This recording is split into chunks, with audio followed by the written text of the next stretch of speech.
ত্রয়োদশ জাতীয় সংসদ নির্বাচনে সিরাজগঞ্জ-৩ আসনে গণ অধিকার পরিষদের এমপি পদপ্রার্থী মাওলানা সাঈদ আহমেদ সাইদুল ইসলামের পরিচিতি সভা অনুষ্ঠিত হয়েছে। বুধবার বিকালে পাঙ্গাশী ইউনিয়নের ব্রাহ্মণবাড়িয়া বাজারে স্থানীয়দের উদ্যোগে এ সভা অনুষ্ঠিত হয়। গণবন্ধু ভিপি নুরুল হক নূর বলতে পারবে যে রায়গঞ্জ থেকে এমন একজন মানুষকে মনোনীত করেছি, মানুষ তার পাশে আছে। এই জন্য আপনাদেরকে অনেক ধন্যবাদ এবং আমার অন্তরের অন্তরস্থল থেকে আপনাদের প্রতি ভালোবাসা। নতুন করে গণ অধিকার পরিষদ গঠন হওয়ার কি কোনো প্রয়োজন ছিল?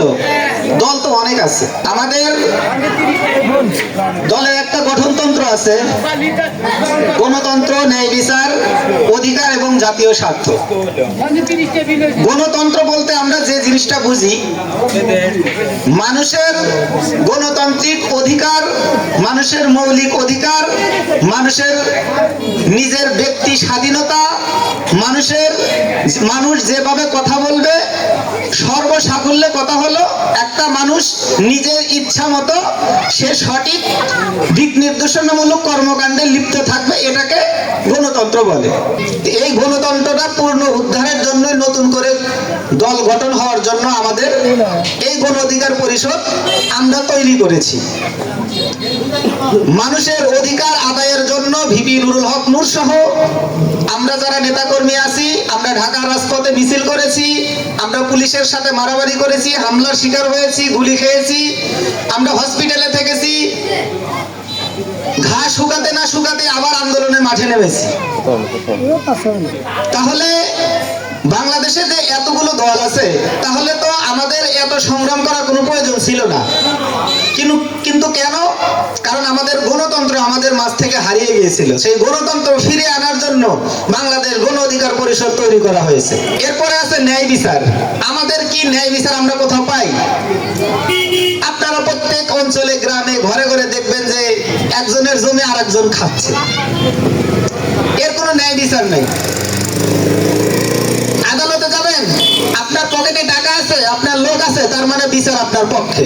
এটা কি ন্যায় বিচার হলো?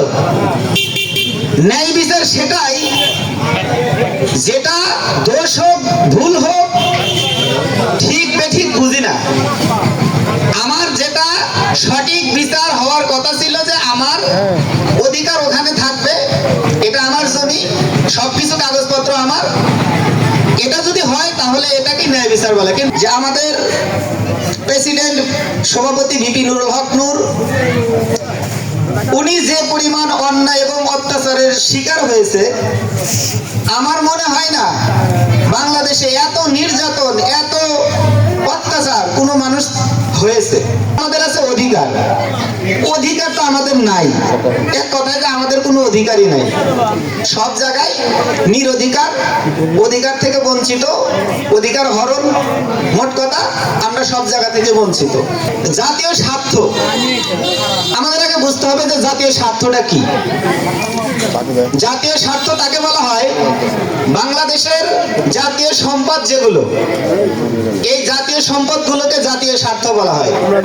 মূলত জাতীয় সম্পদ, জাতীয় স্বার্থকে মানুষের মধ্যে সমানভাবে বন্টন হবে, নিজের দেশের সম্পদ নিজেরা সঠিকভাবে বন্টন নিজেদের মধ্যে করে দেবে, এটা হচ্ছে জাতীয় স্বার্থ। কিন্তু আমরা কি আমাদের দেশের খনিজ সম্পদ বলেন, জাতীয় সম্পদ বলেন, আমরা সঠিকভাবে আমরা আমাদের ঘর পর্যন্ত আনতে পারি? প্রত্যেকটা মানুষ, প্রত্যেকটা পরিবারে, প্রত্যেকটা গ্রামে, অঞ্চলে, শহরে সঠিকভাবে মূল্যায়ন পায় এবং সঠিক মূল্য, ন্যায্য মূল্যে যেন আমরা পাই, এই জন্য মূলত গণ অধিকার পরিষদটা আমরা তৈরি করেছি। এই জন্য বাংলাদেশ গণ অধিকার পরিষদ মানুষের অধিকার নিয়ে কথা বলে, মানুষের অধিকার আদায়ের জন্য কথা বলে। রায়গঞ্জ তারা সলঙ্গা আসন থেকে গণ অধিকার পরিষদ আমাকে মনোনীত করেছে। এই জন্য আমি হয়তো নিজের কাছে নিজেকে গর্বিত মনে করতেছি, আমি গর্বিত। তা আমাকে দল মনোনয়ন দিয়েছে, ঢাকার মতো একটা জায়গা থেকে আমার নাম ঘোষণা করা হয়েছে। তো এই জন্য আপনারা খুশি নাকি? আপনারা খুশি তো? সবাই খুশি। আমি আপনাদের প্রার্থী হিসেবে আছি এবং থাকবো।